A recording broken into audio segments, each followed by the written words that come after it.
This Cleveland defense is a bit of an issue. They're a very good defensive team. I don't know how much people are aware of that around here, but how much of a challenge do you think that is? How much different is the defenses they faced this defense than the ones they faced recently, if at all? I think they're much better. You look up and down on with the Cleveland defense. And I talked to people in Cleveland yesterday about this.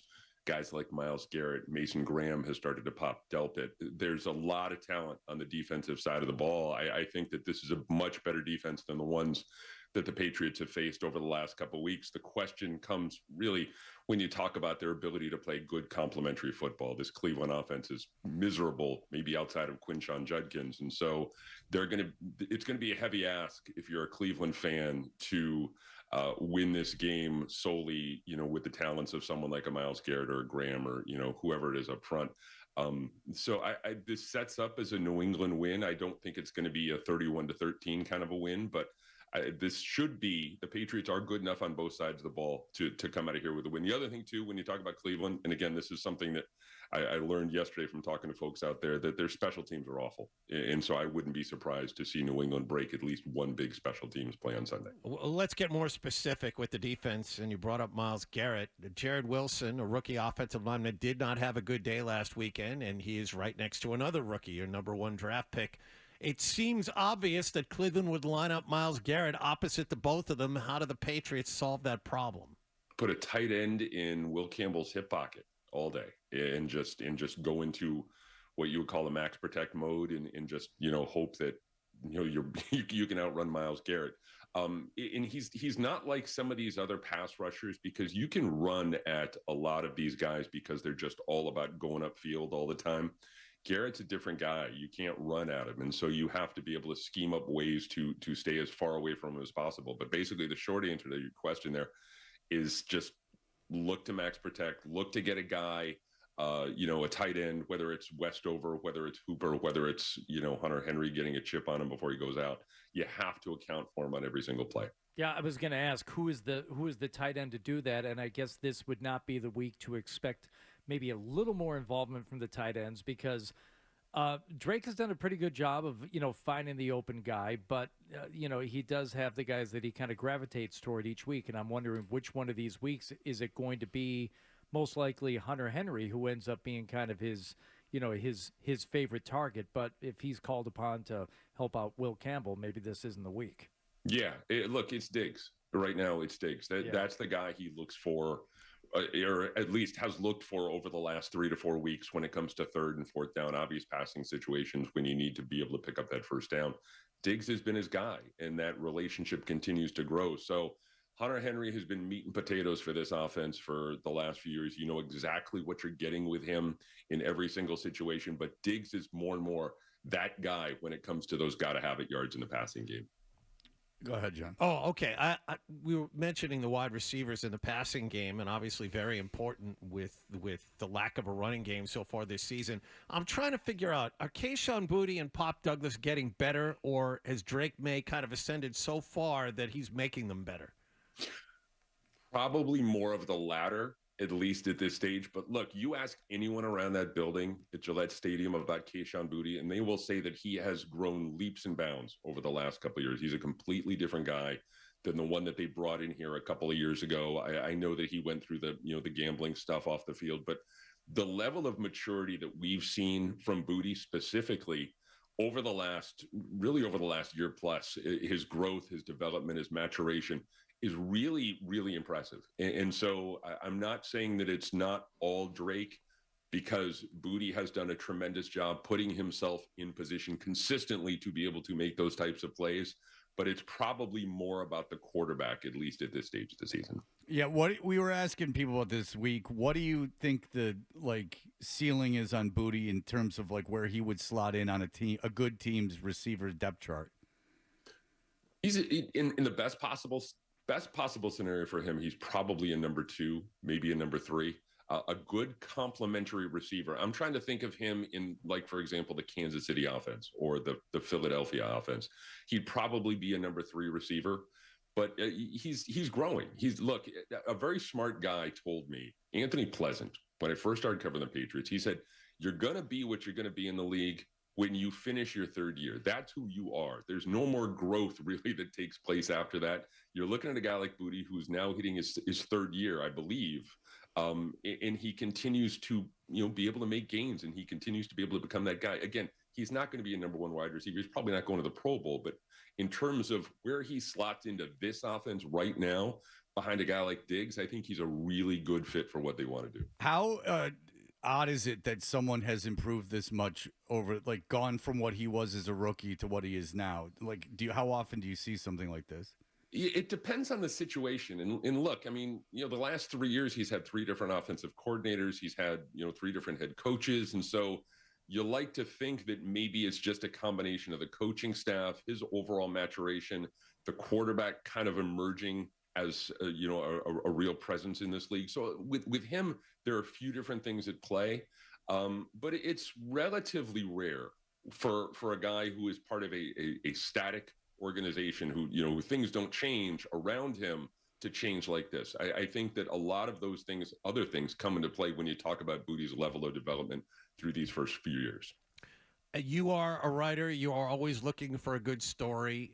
Is there a small or big part of you that hopes that Dylan Gabriel has to go out of this game so that Shadur Sanders plays a few snaps? Yeah, 100%.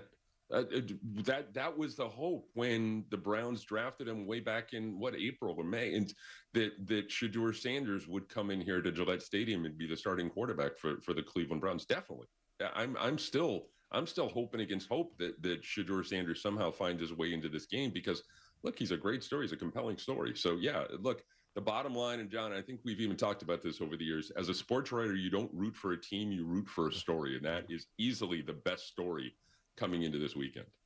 Yeah, I mean, it would be fantastic to see, but I wonder if he's ultimately going to prove everyone like really, really right or really, really wrong. I don't think there is going to be any type of middle ground with Shadur Sanders. No, I agree with you, Hardy. There is zero middle ground with him. He is either going to the Pro Bowl or he's going to be a career backup quarterback. So I think, again, he's a fascinating guy because of the background, because of the family history, because of where he was drafted, and for what he offers. Because when he played, he put up some decent numbers in college. He did really well in college, but I want to see how he can, what he can do if he's, NFL ready at all. And again, Shadur Sanders, it's the name. Everyone wants to see that. Can I ask you something else? There's a lot of 5-2 teams now, the Patriots among them. We just saw a couple of them play on Monday night.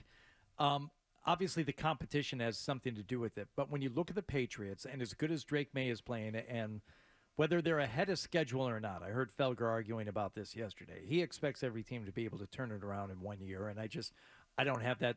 It's an opinion that I just don't share. I think they are ahead of schedule, and I expected it to take longer for them to look this good. However, not all 5-2 teams are created equal. And when you're watching even a Bucs team that's playing poorly, they look different. The Lions look much different than the 5-2 Patriots. What is the difference, Chris? Is it the speed of the game? Is it just the talent of the receivers? Is it the way they get yards after catch? Why do these teams with seemingly identical records end up looking so different?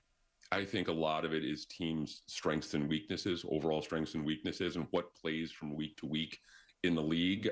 There's some teams that would be considered probably bad teams that are good matchups for these 5-2 teams, or, difficult matchups, I guess, if you're looking at it from, the flip side. So there's a lot that goes into it when you consider the schedule, when you consider the roster, when you consider, again, individual matchups. So I think in the case of the Patriots, and I think I heard Mike Reese talking to you guys about this, I think the ceiling is still there. There's still some questions about this team moving forward. I think they're a legitimate 5-2. Look, you play the schedule, you play the guys that, are ahead of you, and you're winning these games, and you're winning these games in a way that would suggest that you are, you're not just a result of your schedule. You're winning these games 31-13. You're beating bad teams. The next measuring stick for me is that Tampa Bay game. I know that Tampa Bay has kind of been all over the map here, but the Tampa Bay game, for me, taking a look at this Patriots team, we're going to know the ultimate ceiling for this Patriots team after that Tampa Bay game. Not just if they're competitive. If they win that game, you can start taking them seriously as a playoff team. I think they're going to make the playoffs anyway, but the ceiling gets higher and the expectations start to raise. This team is good, but they have a chance to be really good, not great, but really good heading into the second half of the season if they can show us what they're made of when it comes to beating that Tampa Bay team. I'm with you. And even when they didn't look good, not that you would know from listening to Buck and Aikman, by the way, on Monday night, I thought they were on the take for Tampa Bay. They wouldn't shut up about the Buccaneers all night. I'm like, there's another team on the field, guys. But even in that poor showing, they still look pretty good, and I'm with you. If they beat Tampa Bay, that's as a legit a win as beating Buffalo. They're winning games when they're not playing their best.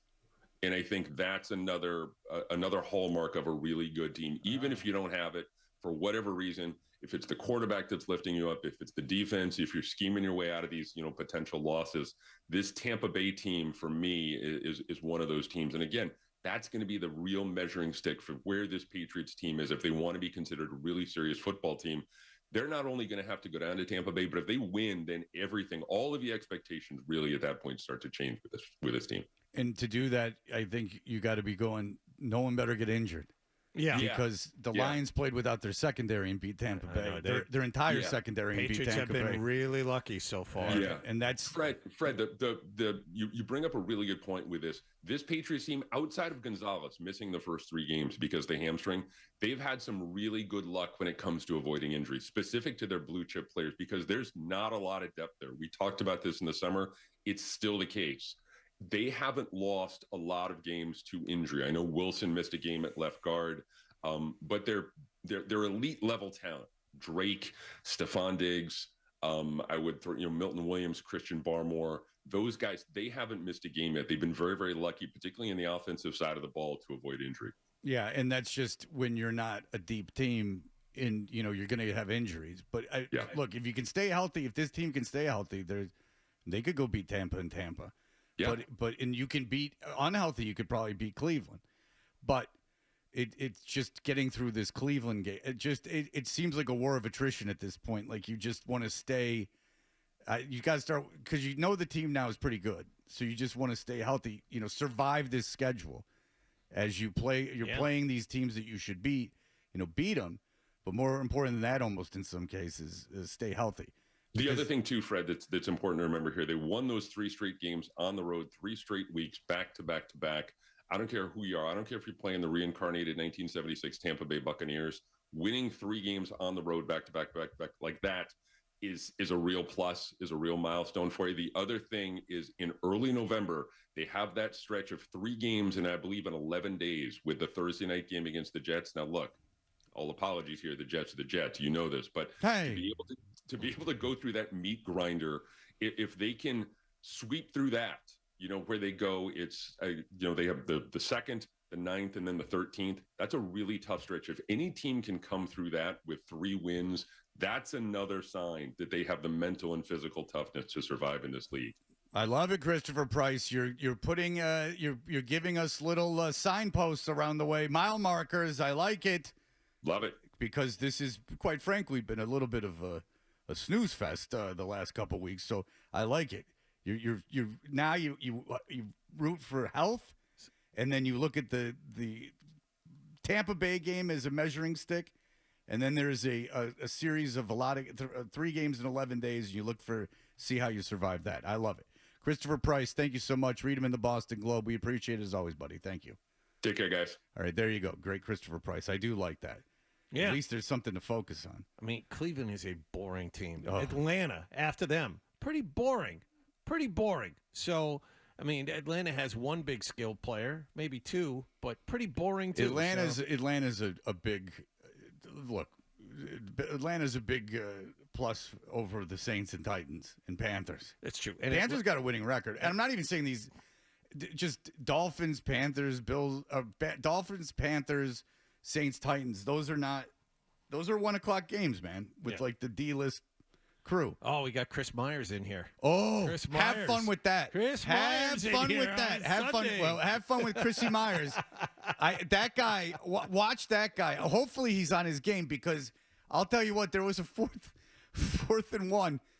The running back from Carolina stopped behind the line of scrimmage, and Chris Myers is like, well, it looks like they're marking that off as a first down. You're like, what?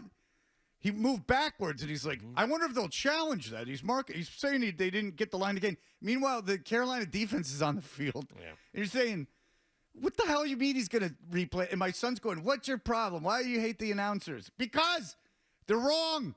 You would think. It's what's right in front of them. You're calling the game. It's right in front of you. The guy got moved back. They're showing the replay. It's almost like he didn't have a monitor in the booth. Well, that's it. They're watching the game on the field, and this is one of the failings of watching a game at home. You've got a better view, and you know what happens before the announcers do, before the officials do. You've got a better view of what's happening. But like Chris Collinsworth and Aikman know everything. I think they watch the monitors. Well, then everyone should watch the monitors. Yes. That's what they told John to do when he's doing the Celtics game. Don't watch the game, watch the monitor. He wasn't even at the game sometimes. He was right here.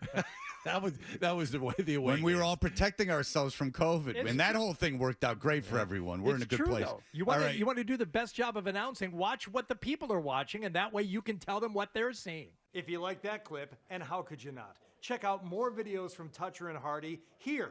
Point slightly up and to the left. For more Patriots analysis and opinion, hit this playlist.